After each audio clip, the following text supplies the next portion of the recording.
এবং আমি দেখলাম রাষ্ট্র কিভাবে নির্লিপ্ত হয়ে আছে। তথাকথিত পলাতক কিছু ইউটিউবার তা সেনাবাহিনীকে গালাগালি করছে। সেনাবাহিনী কি উনি পার্সন? উনি কি মিস্টার ওয়াকার? শুধু সেনাবাহিনীর প্রধান তো শুধু ব্যক্তি না, এটা তো একটা ইনস্টিটিউশনের প্রধান। আপনি যখন একটা ইনস্টিটিউশনের প্রধানকে আক্রান্ত করেন তাহলে সেটা পুরো প্রতিষ্ঠানের উপর যায়।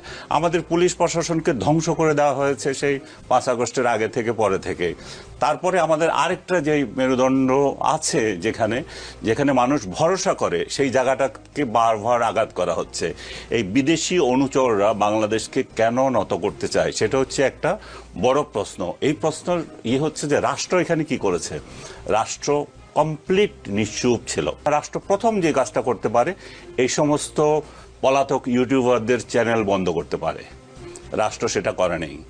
এরা কি করে এই ছাগল সম্প্রদায়কে পালে, যেগুলো এদের রাস্তায় গিয়ে কাউ কাউ করে বা সোশ্যাল মিডিয়াতে কাউ কাউ করে, এদের একমাত্র শক্তি কি? 2-4টা ফলোয়ার। আপনি যখন চ্যানেল বন্ধ করবেন, ভারত সহ বিভিন্ন দেশে, আমেরিকাতেও আছে, আপনি যখন এমন কিছু কন্টেন্ট তৈরি করছেন যেটা রাষ্ট্রের জন্য বিশৃঙ্খলা তৈরি করছে, সেটা আমি করি, যেই করুক আপনি করেন, চ্যানেল বন্ধ করতে হবে।